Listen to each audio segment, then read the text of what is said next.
It's 5 seconds left, the last play of the game.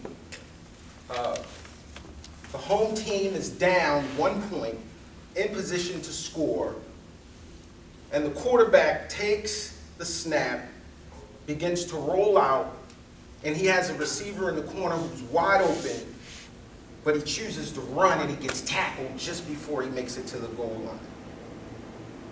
And you jump up and scream, "Man, he was wide open! Why didn't you just throw the ball?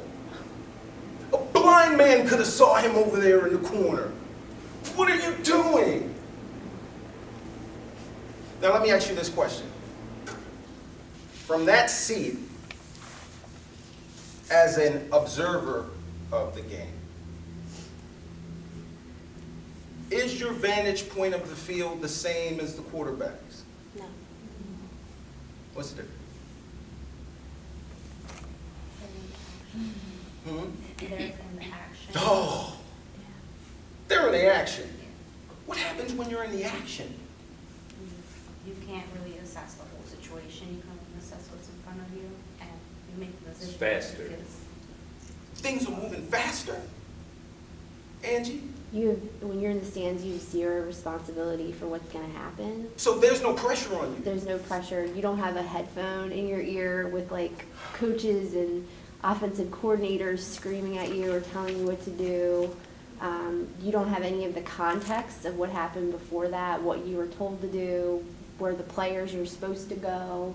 Maybe they were supposed to go somewhere else and they didn't. So there's a whole lot of context that in the stands you're unaware of. Is anybody allowed to hit you in the stands? No. No consequences. The Yeah, threat no of danger, physical contact, and physical harm to you in the stands. There are some, because there could be an angry fan of the opposing team next to you who doesn't like how loud you're screaming for the team that's beating his team, and there could be an altercation that develops from that. But that's minimal risk. But on that field, they're paid to hit each other. And so while this quarterback is trying to advance the ball, there are people who are trying to drive him through the ground. And he may be injured. You don't know about injuries that have happened. Maybe Like that from the could- last game or something? Yeah, or the last play. There could be shoulder pain. There could be all kinds of stuff.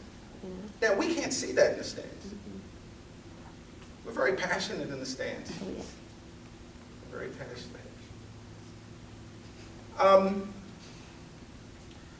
When you are on that field, I really want to drill down. If the temperature is about, let's say it's a cold day. I was just at a cold football game, my son's game last week, when it was that terrible weather. I was in the stands. I know how I felt up there. Let's say outside it's 33 degrees, windy. What do you think the temperature and the wind climate conditions are like down on the field? Particularly when you're off field, you got to stand there and wait for your defense to do them, and then you have to will yourself back into action another 10, 15 minutes later, and it's this stop, go. The temperature, what's the climate like on the field? It's up and down. It's up and down. It's up and down because in the field, when you're in the field of play, when you're active, your body temperature is going to go higher. You're going to be acclimated to the weather more so than when you're standing on the sideline. Interesting. Visibility. On the field, are you able to see that game in the same way that the people who are in the stands No. are seeing it?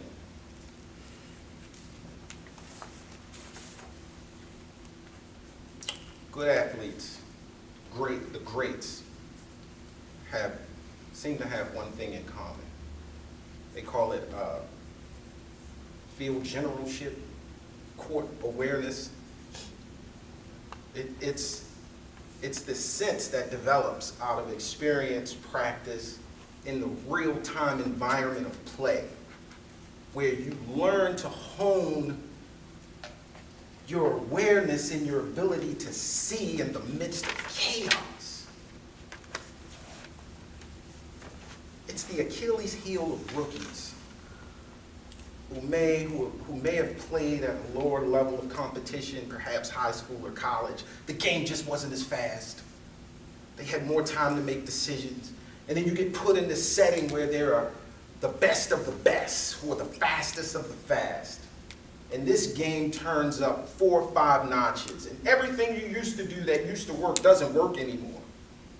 Because the environment, the context, the speed, and the whole process has shifted and changed. And now you have to develop a sense that aligns with this level of competition. You with me? I spent the time there because I want to help us understand how that aligns with our clients. Our clients who are on the field of play of life are trying to manage very difficult, painful, challenging, sensitive arrangements. And we, from our comfortable clinician's chair, are observing them play the game. I'm saying you should have threw it over there. You realize if you run the ball that way next time, you'll have a clear open space to healing. But that person can never quite overcome the anxiety right before the snap. Because they played this game before and they got tackled and they destroyed a knee or they blew their hip out. And so the trauma of remembering how much it hurt when it didn't work, when they tried that the last time, prevents them from wanting to get back in the game.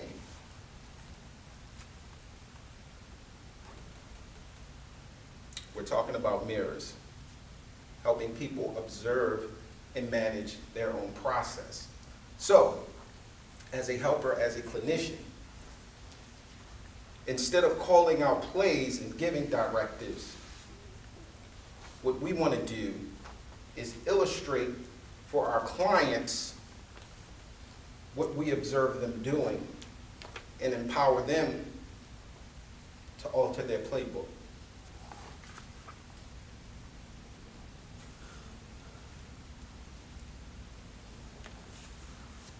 Give me some feedback.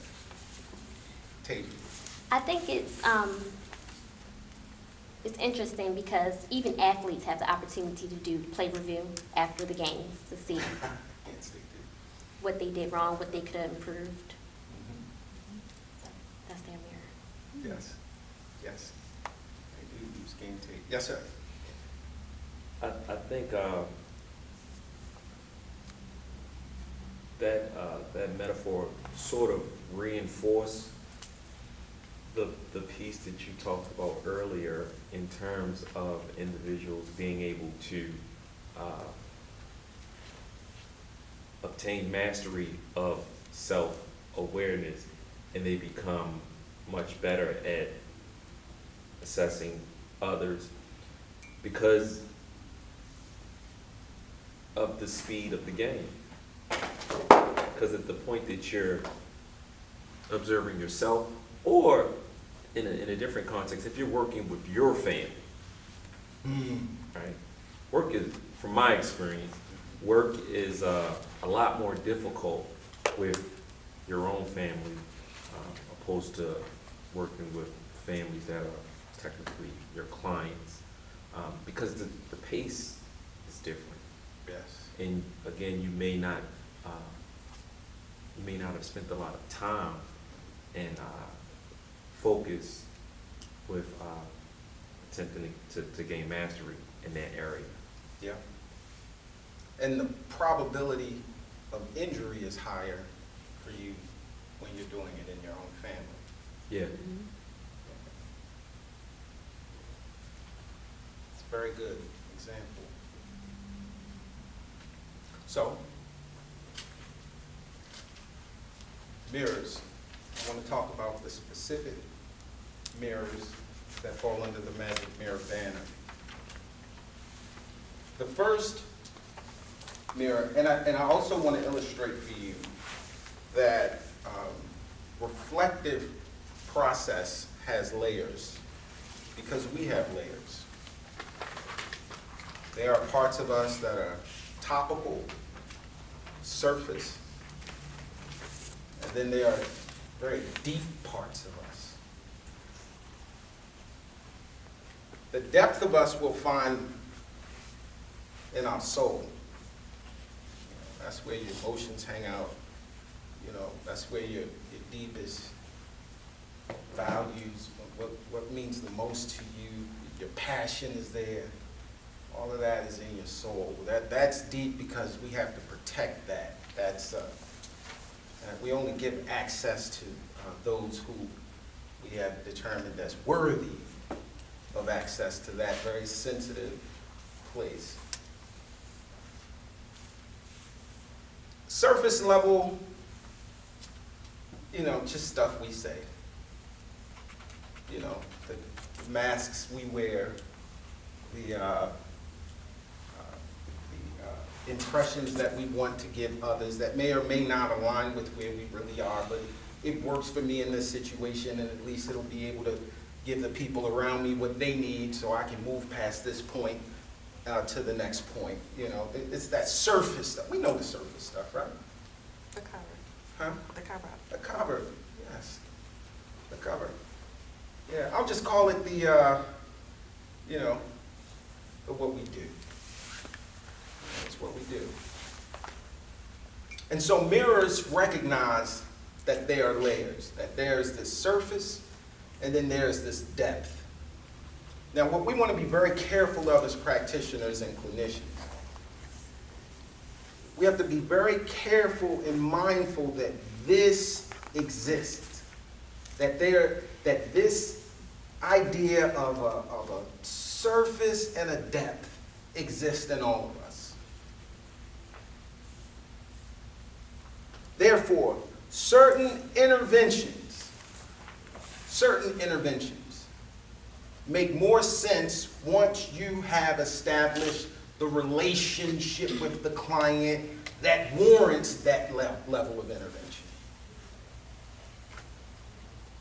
In the same way, a stranger comes up to you and says, "So Mary, tell me about how it really felt for you when your boyfriend broke up with you 4 years ago. Yeah, I heard about it. Yeah, they told me about that. And I wanted to know specifically, what did you do, you know, to, you know, comfort yourself when he left unannounced? You've never seen this person before."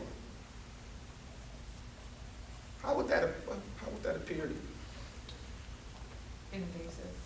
Yeah, it doesn't even make any sense because, you know, we don't allow people that we don't know and that we don't have relationship with to access those deeper parts of us. As a matter of fact, just posing the question feels like a violation. You know, you have to assess your relationship with your client. You have to assess your relationships with people prior to interaction. You have to assess that relationship because some relationships are, you know, they're appropriate for surface level exchange. Yes? I just wanted to say it's unfortunate because that's the way our system is set up, right? Mhm. We have our assessments that we have to do when we first meet a client, we have our intake, we have our phone calls that we're initially making, and we have to ask those sort of questions of our families. And so, just with this information, I'm thinking, what I could begin to do is at least tell them what to expect out of it. Because it's almost like there's no way around it. We have to get personal initially Yes. in order for us to be able to assess the needs of our families. So Yeah. maybe just letting them know that some tears may be dropped, you may begin to feel these sort of things, because I know from experience, personally, I know from experience what that might feel like, but even just in history, when speaking with clients, I know that it's hard to ask someone, have you ever been, you know, physically, emotionally, or sexually abused? And Yes. you know, talking to you for the first time, that's hard to do. But again, it's a part of our process. Yes. Yes. It's very much a part of our process. And what this is all about, Shatara, is helping us arrive to this place that you are in now. because we will have to do exactly what you said. But what this model is all about is helping us to be aware of what we're doing, the impact of it on our clients. And it requires us to become creative, introspective, reflective with ourselves, to find the best arrangement possible that we can discover to have the appropriate level of sensitivity to our client in that situation. And to do that in a way that acknowledges how difficult it is. Yes, you're absolutely right. And in those arrangements, you know, there are dynamics to relationships that may be affected by the nature of our role in the relationship. So, you know, while it is tough to ask those questions, you know, some people will find greater comfort in being able to share at that level because it is with a medical practitioner or a clinician. They understand your role, so it's not like you're a stranger just walking up asking you, have you ever been physically, sexually abused? You've entered a process for healing and to get help, and there's a professional who's asking you this question that has a real purpose that is honoring your well-being and you getting better. And so that kind of buffers it a little bit, but the dynamic still exists. It's still tough, you know, to respond with all of that. So we have to be aware that there are, you know, surface level issues, and then there are issues of greater depth, and that our intervention should take in consideration the nature and the depth of our relationship with clients. That's why the therapeutic relationship is so important. Look at it as the security code to the soul. You know, your clients will grant you the security code at the point that they trust you, they respect you, and they welcome you into that part of themselves. Everybody doesn't get that code. And that's a real work that we have to be aware of. Everybody doesn't get that access code. And we're working with our clients to help them trust us and to demonstrate our worthiness of their trust. And that's what we're doing. So at the direct level of reflection, it's really a topical level reflection. That's a reflection that aligns more cleanly. You can do it at any time in your intervention process. It's appropriate at any time that you believe it is appropriate. But I'm saying that this is a reflection that you can feel comfortable using in the early stages. Direct reflection is about reflecting back to your client, helping your client observe things that can be physically observed by others. Your behavior, your posture, your facial expression, anything conduct related, what you're actually doing. What you're doing that I can see, I can observe and see. That's a direct reflection. Direct also has to do with the words you're using, the words you're speaking. I can hear. There is no, unless you didn't hear them right or didn't hear them clearly, words are words. We hear what people are saying to us if we're listening. So reflecting words and reflecting behavior, those are direct reflections. Notice that there's a slice on the awareness wheel that is about behavior and conduct. It's usually at the end of the awareness process. You saw something, you thought something, you felt something, your intention was to be okay, so you did something. So when you're reflecting behavior, you're really reflecting that slice of the wheel, the behavior wheel. And the power of that direct reflection is, again, many people are not aware of what they're doing. Many people are not aware of what they're doing.